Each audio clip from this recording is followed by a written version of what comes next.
தந்தை மகன் தூய ஆவியின் பெயராலே ஆமேன். சாமுவேல் 2ஆம் நூலிலிருந்து வாசகம். அதிகாரம் 1. இறை வார்த்தைகள் 23. சவுலும் யோனத்தானும் கழுகுகளை பார்க்கிலும் வேகமும் சிங்கங்களை பார்க்கிலும் பலம் உள்ளவர்களாய் இருந்தார்கள். இது ஆண்டவர் வழங்கும் அருள்வாக்கு. இறைவா உமக்கு நன்றி. நன்றி தகப்பனே, நன்றி. நல்லவராம் கடவுள் எமக்கு நன்மை செய்தார், அதற்காக உமக்கு நன்றி ஏசப்பா, நன்றி. ஆண்டவரே, எனக்கு இக்கட்டு வந்த வேளையில் நான் உம்மை நோக்கி மன்றாடினேன்.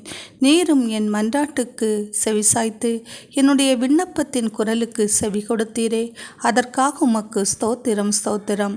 பாதாளத்திலின்று ஏறி வர பண்ணினவரே, உம்மை நான் ஸ்தோத்தரிக்கிறேன். அப்பா பிதாவே, இன்றைய இறை வார்த்தையில் நாங்கள் வாசிக்க கேட்டது போல சவுலும் யோனத்தானும் எவ்வாறு ஒருவரை ஒருவர் பிரியாமல் அன்பாயிருந்தார்களோ, அதுபோல நாங்களும் எங்களுடைய உறவுகளிடத்தில் அன்பாயிருக்கவும் உம்மிடத்திலும் அன்பாயிருந்து ஏசப்பா, எமக்கு தேவையான ஆசீர்வாதங்களை உம்மிடத்திலிருந்து நாங்கள் பெற்றுக்கொள்ள நீர் கிருபை புரிவதற்காகவும், அன்பு என்ற கனி எங்களுடைய வாழ்க்கையில் இருப்பதற்காகவும் உமக்கு கோடான கோடி நன்றி செலுத்தி இயேசு கிறிஸ்துவின் நாமத்தினாலே நான் ஜெபிக்கிறேன் பிதாவே, ஆமேன்.